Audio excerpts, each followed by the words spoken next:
Hello बच्चों, last part में हमने चैप्टर 5 देखा था, ओके, और उसके थ्योरी पढ़ी थी और उसके 5.1 के कुछ क्वेश्चन किए थे। तो एक बार हम रिवीजन कर दें कि हमने क्या क्या देखा था, है ना। कौन से देखे थे? पूरक कोण जिसका मान 90 डिग्री होता है, दो कोणों के मापों का योग 90 डिग्री होता है और जिसको कॉम्प्लीमेंट्री एंगल भी बोलते हैं। फिर हमने पढ़ा था संपूरक कोण जिसके दो कोणों के मापों का योग कितना होता है? 180 डिग्री, ओके। फिर हमने देखा था आसन्न कोण, मतलब जिनके शीर्ष का एक बिंदु हो, जिनके शीर्ष एक बिंदु पर उभयनिष्ठ हो, ओके, उसमें एक भुजा उभयनिष्ठ हो, और जो भुजा उभयनिष्ठ नहीं है वो जो उभयनिष्ठ भुजा है उसके दोनों साइड हो। ये देखिए, ये है ना दोनों साइड, ये अलग अलग, और ये बीच वाली उभयनिष्ठ भुजा है और शीर्ष उभयनिष्ठ है दोनों में, ऐसे, ओके। फिर हमने पढ़ा था शीर्षाभिमुख कोण जो क्रॉस में बनते हैं, ऐसे, ओके। तो आमने सामने वाले कोण शीर्षाभिमुख कोण कहलाते हैं और ये दोनों हमेशा बराबर होते हैं। नेक्स्ट, फिर हमने 5.1 स्टार्ट करी थी, ओके, जिसमें हमने कुछ क्वेश्चन देखे थे और आज हम क्वेश्चन नंबर 8 से स्टार्ट करेंगे, ठीक है। फर्स्ट क्वेश्चन 8 कर रही हूं आज का। एक कोण 45 से बड़ा है, क्या इसका पूरक कोण 45 से बड़ा है अथवा 45 के बराबर है अथवा 45 से छोटा है? देखो, इसमें पूरक कोण की बात की है, तो मुझे पता है कि पूरक कोण में दो कोणों का योग 90 डिग्री होना चाहिए। तो एक कोण 45 से बड़ा है तो मैं कर लूँ 46 एक बार मानने के लिए, प्लस यहाँ कुछ है एक बार मुझे पता नहीं, इक्वल टू मुझे होना चाहिए 90 डिग्री, दोनों क्योंकि पूरक कोण है ना, तो दोनों का सम होना चाहिए 90 डिग्री। अब ये कोण अगर मैं 45 रखती हूँ तो मेरा कितना हो गया? 91 सम दोनों का, तो ये पॉसिबल नहीं है। इसको अगर मैं 40 और आगे बढ़ा दूँ, 46 कर दूँ, तो ये हो जाएगा 92, ये भी पॉसिबल नहीं है, मुझे तो क्या 90 ही लाना है। तो इसको मैं 44 रखती हूँ तो ये 90 आएगा। तो इससे हमको क्या पता चला कि अगर एक कोण 45 से बड़ा है तो दूसरा कोण 45 से छोटा ही होगा, ये इसका कहने का मतलब है। तो इसमें ये पूछा है कि एक कोण 45 से बड़ा है, क्या इसका पूरक कोण 45 से बड़ा है अथवा 45 के बराबर है अथवा छोटा है? तो एक बड़ा होगा तो ऑब्वियसली दूसरा वाला छोटा ही होगा, ये हमेशा ध्यान रखना है, ये वाली बात समझ में आ गया। क्योंकि देखो, मुझे दोनों का सम चाहिए 90 डिग्री। अब एक 45 से बड़ा है, बाई चांस मैंने 46 मान लिया, ओके, तो दूसरा क्या, अगर मैं 45 रखूँ तो इन दोनों का एडिशन कितना आ जाता है, योग कितना आ जाता है? 91, और पूरक कोण के दोनों कोणों का योग 90 डिग्री होना चाहिए। तो इसका मतलब मुझे इसको 45 से कम ही रखना है, तो यानी दूसरा कोण क्या होगा? 45 से कम। समझ में आया? नेक्स्ट क्वेश्चन, संलग्न आकृति में देखो, अब ध्यान से देखते जाओ, क्या 1 2 का आसन है? चलो 1 और 2 देखते हैं। कोण 1 ये रहा और कोण 2 ये रहा, ओके, ये दोनों आसन्न कोण है, बिल्कुल है ना, क्योंकि देखो इनका शीर्ष उभयनिष्ठ है O, भुजा एक कॉमन है OC, और जो भुजा उभयनिष्ठ नहीं है वो दोनों तरफ है AO और EO, है ना। सेकंड क्वेश्चन, एक बार मैं इसको डिलीट कर दूं ताकि आपको अगला अच्छे से समझ में आए। ये राइट। सेकंड, COE, ओके, और EOD, ओके। सॉरी, मैंने सेकंड वाला पढ़ना था, ओके। फर्स्ट और 1 2 आसन है, EOC और AOE आसन है, हाँ ये भी हमने देख लिया, ओके। COE, ओके, और EOC ये रेखीय युग्म बनाते हैं क्या? देखो, रेखीय युग्म की कंडीशन क्या थी? 90 डिग्री होना चाहिए, तो ये 90 डिग्री हो रही है ना, एक रेखा है ना, तो ये रेखीय युग्म बना रहे हैं। नेक्स्ट, एक बार मैं थोड़ा साफ कर दूं, BOD, देखो जिस एंगल की बात करें ना उस पर पेंसिल रख के देख लिया करो तो अपन को अच्छे से समझ में आ जाएगा कि कहाँ बिल्कुल अपन किस एंगल की बात कर रहे हैं। तो BOD और DOA संपूरक है। संपूरक की कंडीशन क्या थी? 180 डिग्री, तो ये 180 डिग्री हो रहे हैं, तो ये संपूरक हैं। क्या एक कोण 4 का शीर्षाभिमुख है? अब देखो, कोण 1 4 का शीर्षाभिमुख है। शीर्षाभिमुख कौन कौन से होते हैं? अगर देखा जाए तो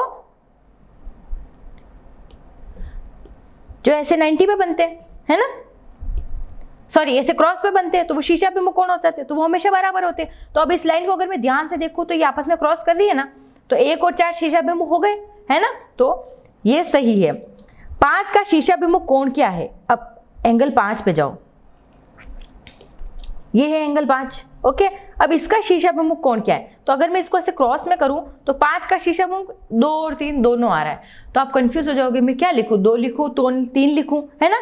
तो कोई बात नहीं, हम क्या लिखेंगे, 5 का शीर्षाभिमुख कोण है 2 प्लस एंगल 3, ओके।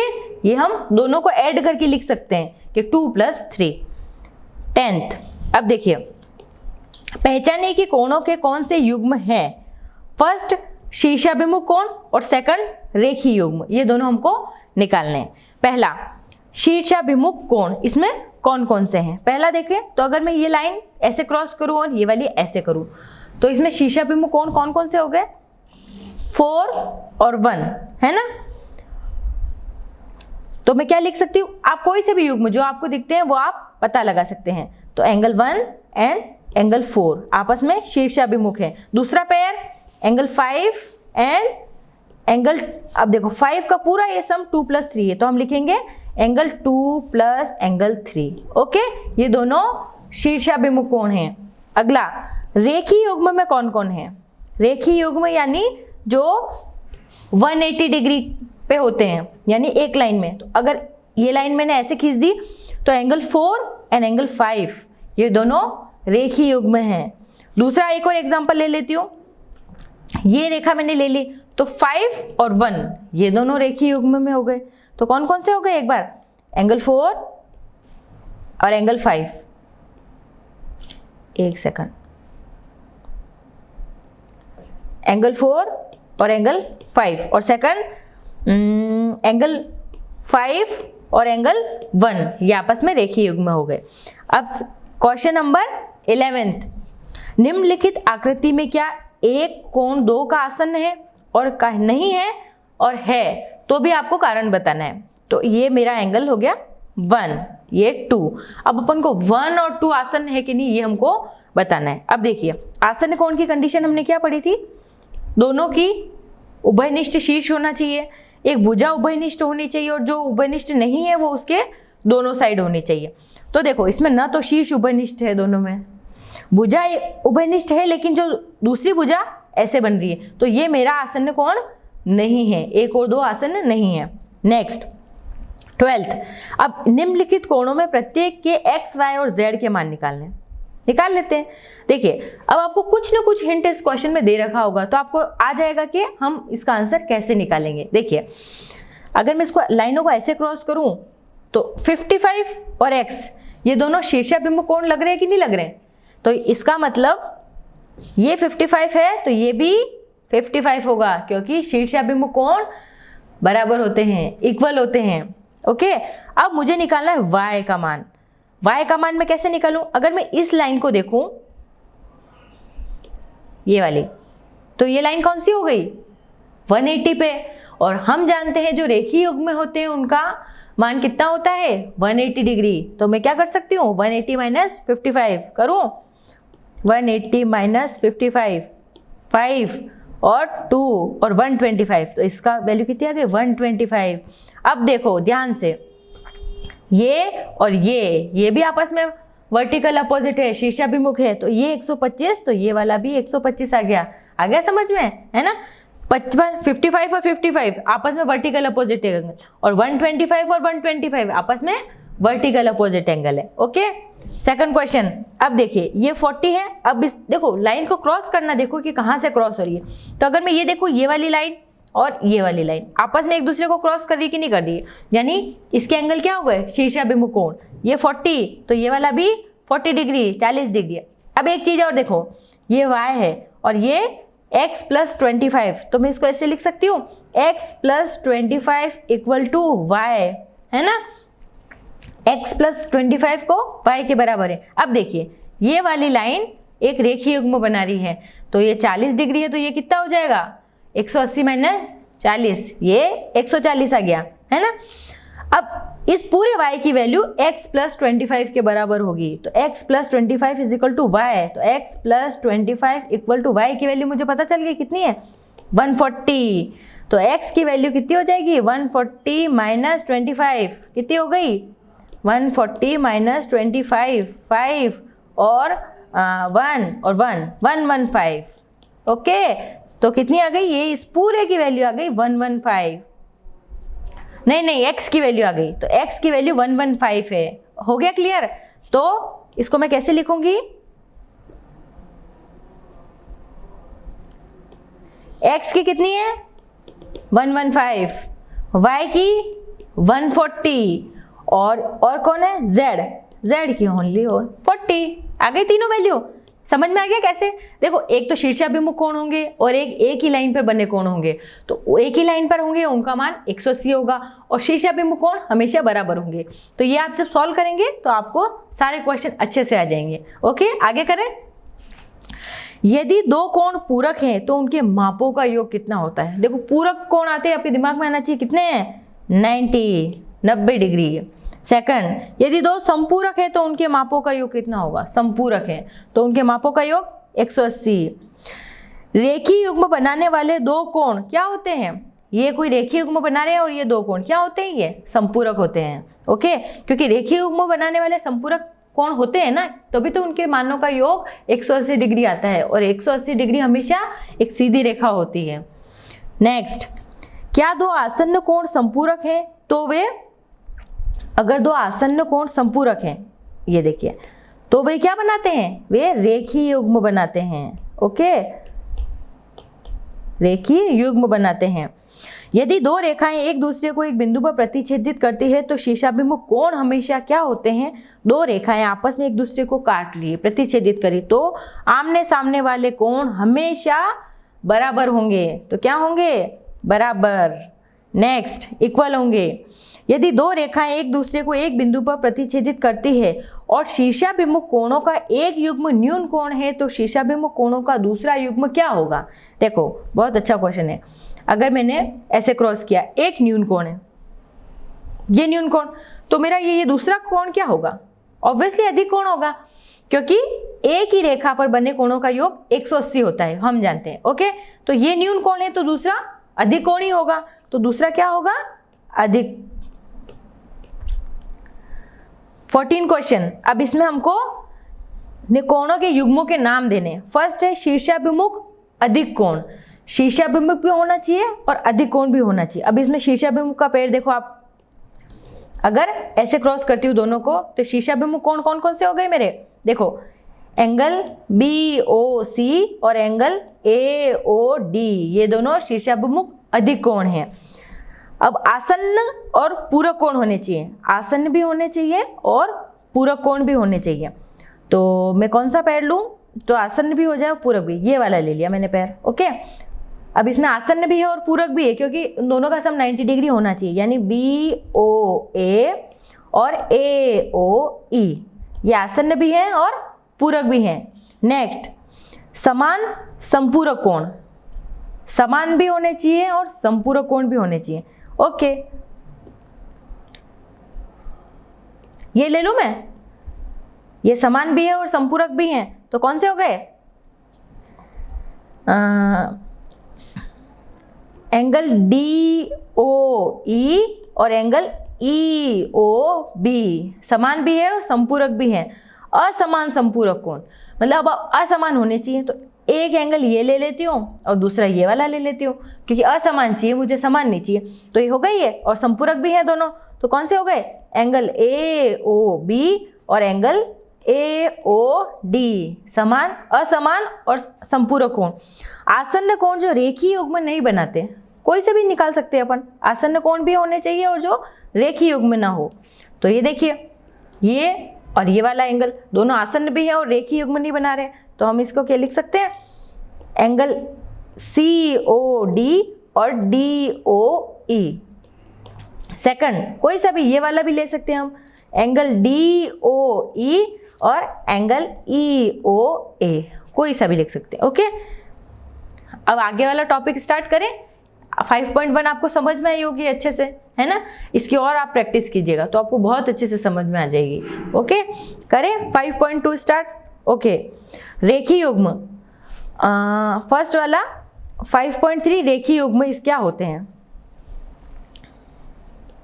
देखो, जो एक रेखा में हो उसको हम रेखीय युग्म कहलाते हैं।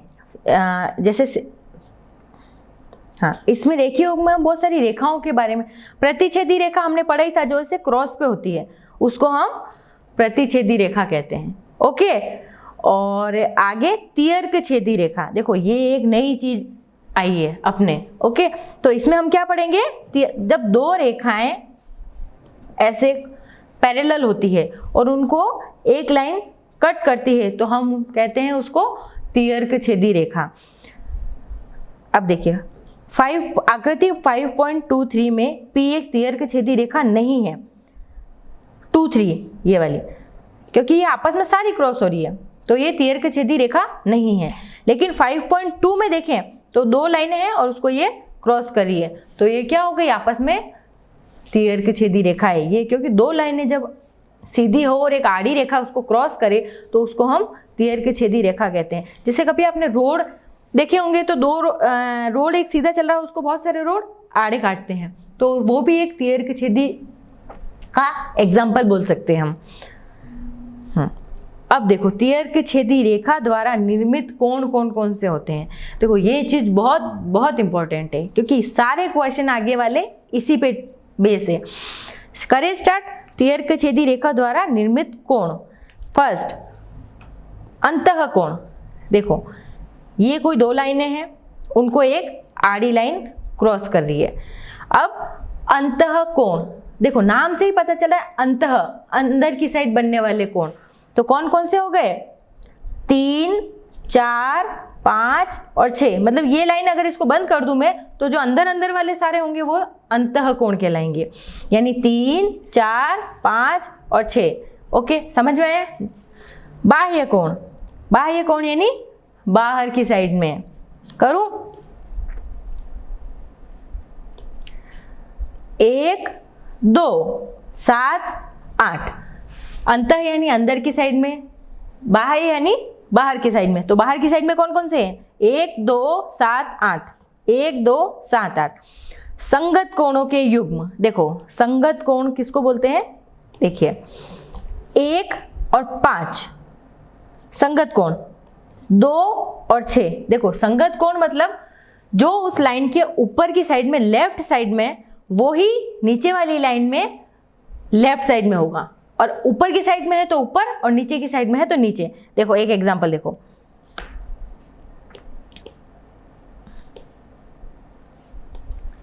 संगत कोण 1 और 5, कोण 1 और कोण 5 क्या हो गए, लाइन के ऊपर लेफ्ट साइड में, लाइन के ऊपर लेफ्ट साइड में। सेकंड 2 और 6, 2 और 6 लाइन के ऊपर राइट साइड में, लाइन के ऊपर लाइन साइड में, राइट साइड में। ओके, नेक्स्ट 3 और 7, ये 3 और ये 7 ऊपर वाली लाइन के नीचे लेफ्ट साइड में, नीचे वाली लाइन के नीचे लेफ्ट साइड में। सेम मतलब उसी पोजीशन में, जैसे जहां ऊपर है उसकी बात हुई है तो नीचे भी सेम उसी पोजीशन में आएगा। अगर लाइन के ऊपर है तो ऊपर, लाइन के नीचे है तो नीचे, लेफ्ट साइड में है तो लेफ्ट और राइट साइड में है तो राइट, इसीलिए तो हमने उसको बोला है संगत कोण। ओके, अब 4 और 8, 4 और 8 हो गए सेम, तो संगत कोण कौन कौन है, कौन से हो गए, 1 और 5, 2 और 6, 3 और 7 और 4 और 8, ये हो गए संगत कोण।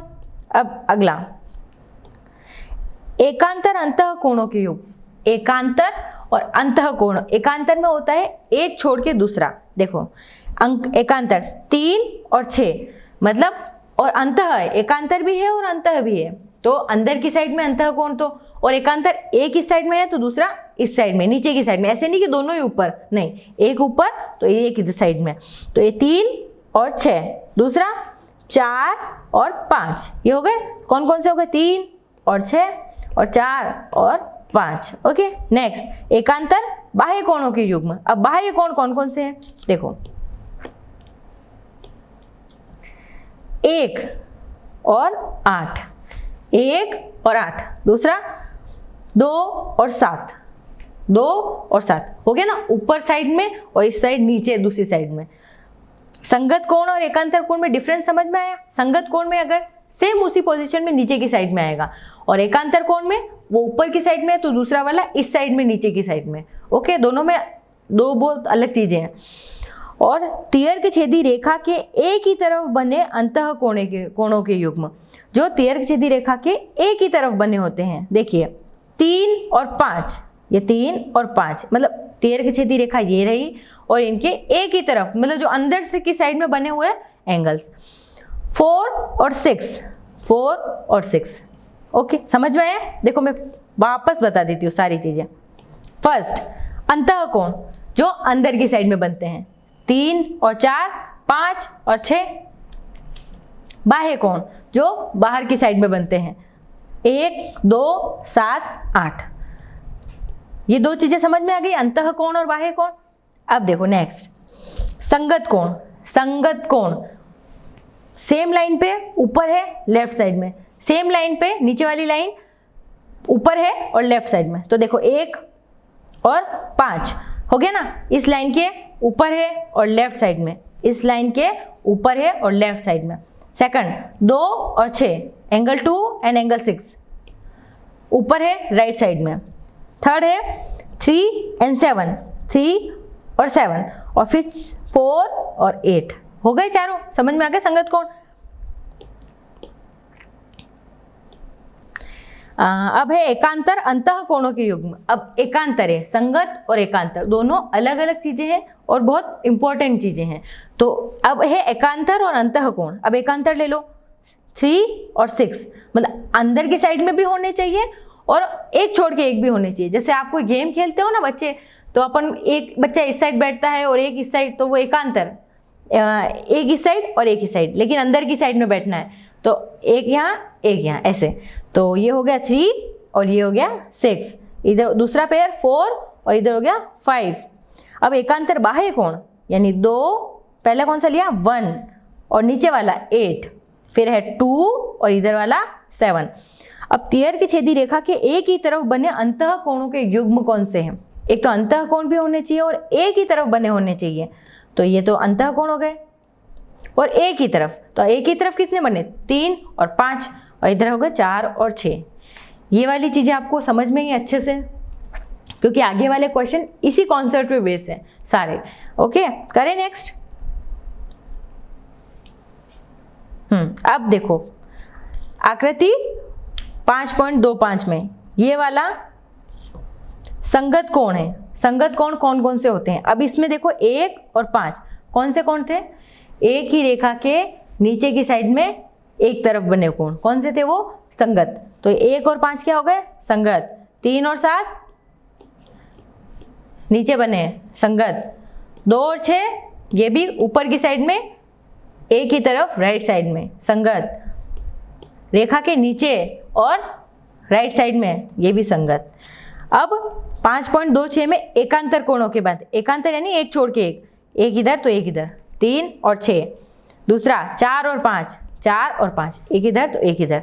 तो देखिए अब इसकी कंडीशन क्या क्या होती है संगत कोण की? विभिन्न शीर्ष होते हैं, तियर्क छेदी रेखा के एक ही तरफ बने होते हैं संगत, मैंने बताया ना, और 2 रेखाओं के सापेक्ष संगत स्थितियों ऊपर अथवा नीचे, बाएं अथवा दाएं में होते हैं। मतलब अगर ऊपर है तो इस वाला ये नीचे वाली लाइन पे भी ऊपर होगा, दाएं है तो उस वाली लाइन पे भी दाएं में होगा। ये संगत कोण की कंडीशन है। अब हम एकांतर कोण के बारे में पढ़ते हैं कि विभिन्न शीर्ष होते हैं। जैसे इसका शीर्ष ये है तो इसका शीर्ष ये, शीर्ष अलग अलग हो सकते हैं। तियर्क छेदी रेखा के सम्मुख स्थिति पर बने होते हैं, मतलब इसके तियर्क छेदी रेखा के सम्मुख स्थिति में बने होते हैं और 2 रेखाओं के मध्य स्थित होते हैं। इनके सम्मुख ये देखो, एक तो ये एक यहाँ पे है और एक तियर्क छेदी रेखा के अंदर की साइड में बने हैं। ओके, और इनके सम्मुख स्थिति में होते हैं। अब जैसे ये वाला आप कोण के युग्म का नाम बता सकते हैं कि क्या है? अभी हमने पढ़ा उस अकॉर्डिंग। ये वाला कौन सा है? एकांतर है कि संगत है? ये कौन सा कोण है? संगत, क्योंकि एक साइड में एक ही तरफ। दूसरा 2 और 4 एकांतर। चौथा ये कौन सा हो गया, देखो एक ही तरफ रेखा के बने, ये वाला लास्ट वाली कंडीशन थी, ये दीर्घछेदी रेखा के एक ही तरफ बने अंतःकोणों के युग्म, ये वाली कंडीशन होगी थर्ड वन। ये कौन सा हो गया, संगत, ये एकांतर, और ये दोनों रेखी युग्म हैं, क्योंकि देखो 180 डिग्री हो रहा है दोनों का सम, तो कितने हो गए, रेखी युग्म में। अब ये तो हमने पढ़ी थी जब रेखाएं समांतर न हो, ऐसी कंडीशन में। अब हम पढ़ेंगे कि समांतर रेखाओं की दीर्घछेदी रेखाएं। अब समांतर रेखाएं लेके चलने वाले हैं हम, यानी समांतर का मतलब होता है दो बिल्कुल साथ साथ में चलने वाली, और वो आपस में कभी मिलती भी नहीं है, बिल्कुल चलती रहती है अनंत तक वो रेखाएं। इसका मतलब ये है वो बिल्कुल पैरेलल, ये जैसे उनके बीच की डिस्टेंस अगर मैंने 2 है ना, 2 सेंटीमीटर, या तो वो हमेशा 2 ही रहेगी, वो कभी आपस में नहीं मिलेगी। इसका मतलब ये है जैसे कोई ट्रेन की पटरियां होती है ना, तो वो बिल्कुल चलती रहती है, वो कभी आपस में मिलती है दोनों पटरियां, नहीं। तो वो ऐसे, वो एक तरह से वो एक दूसरे के समांतर है बिल्कुल, न एक कोई छोटी हुई न दूसरी छोटी हुई, बिल्कुल उनकी लंबाई और जो बिल्कुल सेम रहेगी हमेशा। ऐसे नहीं कि कभी गैप कम हो गया कभी ज़्यादा हो गया, ऐसे नहीं, तो वो भी एक दूसरे के समांतर हैं। तो ये अब हम समांतर रेखाओं के बारे में, ये जो सारे कोण हमने पढ़े थे ना, वो समांतर रेखाओं के केस में देखेंगे। अब देखिए, यदि 2 समांतर रेखाएं किसी दीर्घछेदी रेखा द्वारा काटी जाती है तो संगत कोणों के प्रत्येक युग्म का माप समान होता है। तो संगत कोणों के प्रत्येक युग्म, अब इसमें कंडीशन दे रखी है कि देखो अगर 2 समांतर रेखाएं किसी दीर्घछेदी रेखा द्वारा काटी जाएगी तो संगत कोण, जैसे ये कोई कोण बहुत सारे हमने निकाले थे, ये संगत, ये संगत, ये वाला और ये वाला और ये वाला और ये वाला, ऐसे करके, तो संगत कोणों के युग्म हमेशा समान होंगे अगर रेखाएं समांतर हो, तो ये कंडीशन फॉलो होनी चाहिए। अब ये तो थी संगत कोणों की बात। अब हम एकांतर कोणों के बारे में पढ़े। जब 2 समांतर रेखाएं किसी दीर्घछेदी रेखा द्वारा काटी जाती है तो एकांतर कोणों के प्रत्येक युग्म समान होता है। अब इसमें संगत कोण भी समान होंगे और एकांतर कोण भी समान होंगे, पर दोनों रेखाएं समांतर होनी चाहिए, ये कंडीशन फॉलो होनी चाहिए, वरना ये समांतर और संगत समान नहीं होंगे। ये बात हमेशा ध्यान रखना। अगर क्वेश्चन में दिया है कि दोनों रेखाएं समांतर है, तभी हम ये सारी प्रॉपर्टी लगा सकते हैं। अब जैसे इस वाली में L और M दोनों समांतर है, तो हम कह सकते हैं 7 और 8 इक्वल है, 2 और 1 इक्वल है, 5 और 6 इक्वल है, और 3 और 4 इक्वल है। और यही मैं एकांतर कोण देख लूँ तो 1 और 6 इक्वल है, 3 और 8 इक्वल है, ऐसे तो पैर हम बना सकते हैं।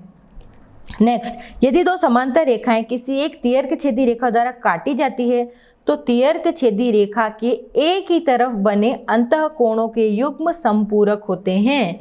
लास्ट वाली कंडीशन, 2 समांतर रेखाएं हैं, उनको कोई दीर्घछेदी रेखा काट रही है, तो इनके एक ही तरफ बने अंतःकोण, एक ही तरफ बने अंत, जो अंदर की साइड में बनते हैं, कोणों का योग संपूरक, मतलब कितना हो गया, 180 डिग्री होता है। यानी इन दोनों कोणों का योग कितना हो गया, सम, दोनों को सम करूँ तो 180 डिग्री आना चाहिए। ये प्रॉपर्टी समझ में आ गई। अभी हमने 3 चीजें सीखी। पहली, अगर 2 रेखाएं समांतर है तो उनके संगत कोण बराबर होंगे, अगर 2 रेखाएं समांतर है तो उनके एकांतर कोण बराबर होंगे। तीसरा, अगर 2 समांतर रेखाओं को दीर्घछेदी रेखा काटती है तो उनके एक ही तरफ बने अंतःकोणों का युग्म 180 डिग्री होता है या फिर संपूरक होता है। ओके, अब देखिए ये वाले कौन से, देखो आपको एक और अच्छी चीज बताती हूँ। जो एकांतर कोण होते हैं ना, वो Z पे बनते हैं, और जो संगत कोण होते हैं वो हमेशा F पे बनते हैं। ये ध्यान रखना आप, तो आपका क्वेश्चन कभी गलत नहीं होगा। ये है एकांतर Z पे, देखो Z ऐसे भी बन सकता है और Z उल्टा भी बन सकता है, ऐसे ऐसे Z, और F पे F आप कैसे भी कर सकते हो। देखो तो अब इस वाले संगत कोण के लिए F आकार को ध्यान में रखिए। तो ये जो ऐसे संगत कोण हम क्या पढ़ रहे थे, एक ही साइड में नीचे है तो नीचे की साइड में, एक ही तरफ राइट साइड में, तो ये तो F कुछ आकृति बन रही है कि नहीं बन रही है, ये देखो है ना, इधर भी बन रही है कि नहीं बन रही है F, ये और ये इधर भी F, तो संगत कोण हमेशा F शेप में होंगे। F इंग्लिश का F देखा है ना आपने, वैसे। हाँ, और एकांतर कोण हमेशा Z के होंगे। देखो Z, देखो यही तो थे एकांतर कोण, ये एकांतर कोण और ये एकांतर कोण हो गए ना। तो संगत कोण F पे होंगे और एकांतर कोण Z पे होंगे। अब ये कुछ क्वेश्चन दे रखे हैं तो इसमें हमको मान निकालना है। अब देखिए ये है 60, तो ये कितना होगा, ये किस पे बन रहे हैं, देखो सबसे पहले तो आप देखो बन किस पे रहे हैं, ऐसे कुछ Z बन रहा है तो कौन से हो गए, एकांतर कोण। तो ये 60 तो ये भी 60, ये 55 तो ये भी 55, क्योंकि कौन से कोण है, एकांतर कोण। ये 1 और ये 2 है, और तीर की छेदी रेखा है, तो क्या 1 = 2 है, नहीं है, क्योंकि अभी इसमें हमको दे नहीं रखा है कि L और M समांतर है। दो रेखा है ना, L1 और L2, और दोनों समांतर है, ये हमको नहीं दे रखा है। तो 1 और 2 इक्वल नहीं होंगे, क्योंकि देखो ना ये ऐसे क्रॉस में हो रही है, तो ये आगे जाके एक बिंदु पे आपस में क्रॉस हो जाएगी ये, तो ये समांतर रेखाएं नहीं है। समांतर रेखा मतलब होती है जो बिल्कुल पैरेलल चले हमेशा, बिल्कुल उनके बीच की डिस्टेंस कभी कम नहीं हो वो, तो ये समांतर नहीं है। नेक्स्ट ये 60 है, तो ये वाला एंगल Z निकालना है। अब देखो, अब आप कंफ्यूज हो गए कि अब मैं Z कैसे निकालूं। हमने एक प्रॉपर्टी पढ़ी थी ना, और इसमें ये भी दे रखा है कि L और M पैरेलल है, तब भी ये सारी कंडीशन फॉलो होगी, संगत कोण वाली, एकांतर कोण वाली, और जो अंतः कोणों के युग्म का योग 180 डिग्री होता है वो वाली, तीनों कंडीशन। तो L और M पैरेलल है, तो हमको Z की वैल्यू निकालनी। और हमने पढ़ा था कि तीर की छेदी रेखा के एक ही तरफ बने कोण संपूरक होते हैं। तो अगर ये अंदर एक ही साइड बन रहे ना, अंदर की साइड में अंतः कोण, तो इन दोनों को Z + 60 = 180 डिग्री, तो Z की वैल्यू कितनी आ गई, 120 आ गई ना, क्योंकि हमने 180 में से माइनस कर दिया, तो Z की वैल्यू आई 120 डिग्री। ओके, नेक्स्ट L और M पैरेलल है, तो ये 120, तो ये वाला भी कितना हो गया, 120 डिग्री। नेक्स्ट इसमें ये 60 दे रखा है, हमको A B C D सब के मान निकालना है। ये 60 है तो ये वाला भी 60 होगा एक बार, तो ये कितना हो गया, 120, क्योंकि एक ही तरफ बने अंतः कोण का संपूरक होते हैं, तो कितने हो गए, 120। अब देखिए ये 120 है और ये 60 है, तो ये वाला भी 60, ये वाला 60, क्यों, शीर्षाभिमुख कोण हो गए, आपस में क्रॉस कर रहे हैं देखो, तो ये 60 तो ये भी 60। अब ये 60 और ये एक ही रेखा पर बने कोण, यानी ये 120, और ये 120 तो ये भी 120, क्यों, शीर्षाभिमुख कोण बराबर होते हैं। समझ में आ गया माँ, ये देखो एक ही रेखा पर है, तो ये 60 और ये 120, फिर ये वापस शीर्षाभिमुख कोण है, तो सामने वाला कोण बराबर होगा, यानी ये कितना हो गया, 120, और ये 120 तो ये वाला भी 60। आ गए ABCD के मान कितने आए, 120, A का, B का 60, C का 60 और D का 120। ओके, अब समांतर रेखाओं की जांच करना, ये समांतर रेखाएं हैं कि नहीं। देखो पहले इसने बोला कि शीर्षाभिमुख कोण दिए, पहले तो इसने बता दिया समांतर रेखाएं है कि नहीं, उसके बाद में हम शीर्षाभिमुख कोण और संगत कोण और ये एकांतर कोण निकाल सकते हैं। अब हमको इसने एकांतर कोण दे दिया और हमको ये पता लगाना है कि समांतर रेखाएं है कि नहीं है, उल्टा पूछ लिया इसमें। बात वही है, अगर दोनों एंगल सेम आ रहे हैं तो इसका मतलब वो समांतर रेखाएं हैं, हमको क्रॉस चेक करना है उल्टा। अब देखो इसमें आपको समझ में आ जाएगा, ये Z पे बन रहे, ये Z पे बन रहे। अब देखो ये 50 और ये 50 कौन से होते हैं, ऑल्टरनेट, ऐसे एक इधर एक इधर, एकांतर कोण, तो यानी L और M समांतर हो गई ना, क्योंकि दोनों 50-50 आ गए, यानी दोनों का मान समान हो गया, तो एकांतर कोण की प्रॉपर्टी है। और अगर ये समान है तो इसका मतलब L और M पैरेलल है, ये हम बोल सकते हैं। ये 50 और ये 130। अब इसमें कोई और हमको पता लगाना है L और M सिमिलर है कि नहीं, पैरेलल है कि नहीं। ओके, तो ये भी 50 हो गई कि नहीं हो गई, एकांतर संगत कोण, तो 130 और 50 कर लो 180 डिग्री, तो ये भी L और M समांतर है। तीसरा, L और M समांतर है तो X का मान क्या है। अब देखो इसको हमको X का मान निकालना है, और हम जानते हैं कि समांतर रेखा के एक ही तरफ अंदर की साइड में अंतः कोणों का योग 180 डिग्री होता है, तो x + 70 = 180 डिग्री। ओके, तो x की वैल्यू कितनी आ गई, 110, 110 डिग्री। आ गया ना समझ में। करें आगे 5.2 स्टार्ट करें, क्या आप खुद से करोगे।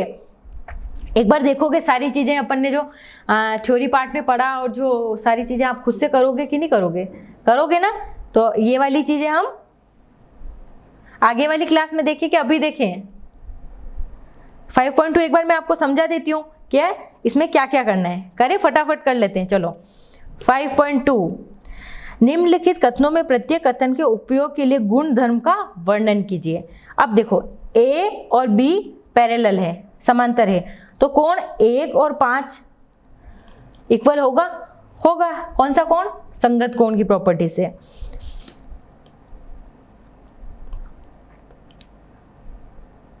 देखो अब इसमें बोल रहा है 1 और 5, ये कौन सी प्रॉपर्टी है, संगत कोण। दूसरा 4 और 6, अब 4 कहाँ है ये और 6 कहाँ है ये, कौन सा हो गया, ऑल्टरनेट एकांतर कोण, तो कौन से, एकांतर अंतः कोण के लिए।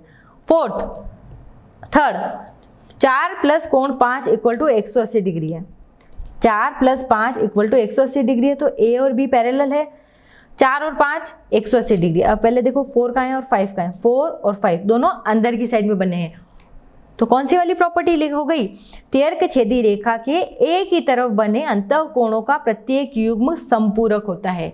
ये वाली प्रॉपर्टी पढ़ी थी ना, तो आपको मेंशन भी करना पड़ेगा कि इसमें आपने एकांतर कोण वाली लगाई है, संगत कोण वाली लगाई है, या ये तीर्घछेदी रेखा के एक ही तरफ बने अंतः कोणों के युग्म संपूरक होते हैं। तो आपको लिखना पड़ेगा आपने कौन सी प्रॉपर्टी यूज ली है। नेक्स्ट क्वेश्चन 5.3 को पहचान कीजिए, और इसमें हमको बताने के संगत कोण के युग्म कौन से हैं, एकांतर कोण के युग्म कौन से हैं, और तीर्घछेदी रेखा के एक ही तरफ बने कोणों के युग्म कौन से हैं, और शीर्षाभिमुख कौन से हैं। देखो संगत कोण के युग्म कौन से हैं, संगत कोणों के युग्म, संगत कौन कौन से होते हैं, जो एक ही साइड में, तो 3 और 7, 1 और 5, 2 और 6 और 4 और 8 संगत एक ही साइड में। और एकांतर कोणों के युग्म एक छोड़ के एक, तो एकांतर कोण कौन से हो गए, तो इसमें आप लिख सकते हैं कि 3 और 5 और 2 और 8, 3 और एंगल 5 और एंगल 2 और एंगल 8, ऐसे आप कोई से भी लिख सकते हैं। तीर्घछेदी रेखा के एक ही तरफ बने अंतः कोण, एक ही तरफ बने कौन कौन से, 3 और 8, और इधर कौन से हो गए 2 और 5। शीर्षाभिमुख कोण जो आमने सामने हो, देखो 2 लाइनें क्रॉस कर लो, 2 और 4, 2 और 4, और इधर हो गए 1 और 3, ऐसे। इधर नीचे भी बता सकते हो 8 और 6, और इधर हो गए 5 और 7, कोई से भी आप युग्म बता सकते हो। अब इसमें हमको P और Q के अज्ञात कोणों के मान निकालने हैं। थर्ड क्वेश्चन, ओके, P और Q कोई दो रेखा है, इसमें हमको E, F इन सब के वैल्यू निकालनी। अब देखिए ये 125 डिग्री है, तो ये वाला कितना हो जाएगा F, 180 माइनस 125, तो कितना आ गया 55 डिग्री। अब ये 55 डिग्री है, तो ये वाला भी 55 ही होगा, क्योंकि शीर्षाभिमुख कोण बराबर होते हैं। अब देखिए ये 55 है, तो ये वाला भी 55 होगा, क्योंकि संगत कोण है। और ये कितना हो गया 125, ये भी संगत। अब ये भी 125 शीर्षाभिमुख कोण, और ये वाला भी 55 आ गए वैल्यू। तो इसमें फिर आपको रीजन भी लिखना है कि ये कौन से हो गए शीर्षाभिमुख, इसमें शीर्षाभिमुख वाली प्रॉपर्टी लगानी है। ये एकांतर, ये संगत कोण, जो भी आपने प्रॉपर्टी लिखी है उन सब की ब्रैकेट में लिख देना कि हमने एकांतर है, संगत है, या वो जो वाली भी शीर्षाभिमुख कोण है वो आपको ब्रैकेट में लिखना है। L और M है, तो निम्नलिखित आकृतियों में x का मान निकालना है। निकाल दे फटाफट, देखो इसमें x की वैल्यू निकालनी है। तो ये 110 डिग्री, तो ये वाला भी 110, और ये कितना हो गया वापस 70 डिग्री, क्योंकि ये 180 डिग्री है। आगे वैल्यू, इसमें x की वैल्यू निकालनी है। ये 100 है, तो ये वाला भी कितना हो गया 100, क्योंकि कॉरस्पॉन्डिंग एंगल है, संगत कोण है, ये संगत कोण, रीजन भी लिखना है। अगला क्वेश्चन देखो, दो रेखाएं समांतर है, ये वाली दो कोण समांतर दे रखे हैं। फिफ्थ, दो आकृतियों में दो भुजाएं के कोण समांतर हैं, तो ए बी सी ये 70 डिग्री है, तो हमको ये और ये निकालना है। तो ये भी आपस में दोनों 70 डिग्री होंगे ना, देखो ये, क्योंकि ये कौन से हो गए, संगत कोण, और ये वाला भी संगत कोण, तो ये और ये दोनों आपस में 70 के हो जाएंगे। तो ये वाला भी 70 डिग्री और ये वाला भी 70 डिग्री। 6 क्वेश्चन, अब ये दो कोई रेखाएं हैं, ओके। अब हमको ये प्रूव करना है कि दोनों पैरेलल है कि नहीं, दोनों समांतर है कि नहीं। तो हम जानते हैं कि एक ही तरफ बने अंतःकोण का योग 180 डिग्री होता है। तो मैं 126 और 44 को, दोनों को, 44 को जोड़ दूं तो मेरा 170 आ रहा है, लेकिन मुझे आना कितना चाहिए, 180। तो ये दोनों पैरेलल नहीं है। नेक्स्ट क्वेश्चन, अब देखो इसमें भी मुझे इसमें मुझे समांतर है कि नहीं निकालनी है। तो अगर मैं ये 75 है तो इसका मतलब ये भी 75 होगा, क्योंकि एकांतर कोण, सॉरी संगत कोण है। तो अगर मैं 75 और 75 दोनों को ऐड करूँ तो मेरे 180 आना चाहिए, लेकिन 180 नहीं आ रहा है। कितना ज़्यादा आ रहा है, कम आ रहा है, तो यानी ये समांतर 150 ही आ रहा है, तो यानी ये पैरेलल नहीं है। नेक्स्ट क्वेश्चन, अब देखिए इसमें मुझे ये 57 है और ये 123 है। अगर मैं ये वाला भी 57 हो गया, अगर मैं इन दोनों को ऐड कर दूं और 180 आ जाए तो मेरी बात बन जाएगी। तो 57 प्लस 123 180 डिग्री, तो कितने हो गए, 180 और 180, यानी L और M आपस में पैरेलल है। लास्ट क्वेश्चन, ये दो लाइन्स है, अब इसमें 72 दे रखा है, तो ये वाला भी 72 होगा। और अगर 98 और 72 को मैं ऐड कर दूं ना, तो अगर 180 आ रहा है तो मेरी बात बन जाए, तो ये आपस में पैरेलल होगी। कौन सी लाइन्स, ये दो लाइन से लंबी, ओके। तो करो 98 प्लस 72 170 डिग्री, लेकिन आना कितना चाहिए, 180 डिग्री, तो ये आपस में पैरेलल नहीं है, ओके। समझ में आया। अब इन सारे क्वेश्चन की प्रैक्टिस आप खुद से कॉपी में कीजिएगा, तभी आपको ये चीज़ें बहुत अच्छे से समझ में आएगी। एक बार, दो बार, 3 बार, जितनी भी बार हो, आप बार बार प्रैक्टिस कीजिएगा और बार बार वीडियो देखिएगा, ओके।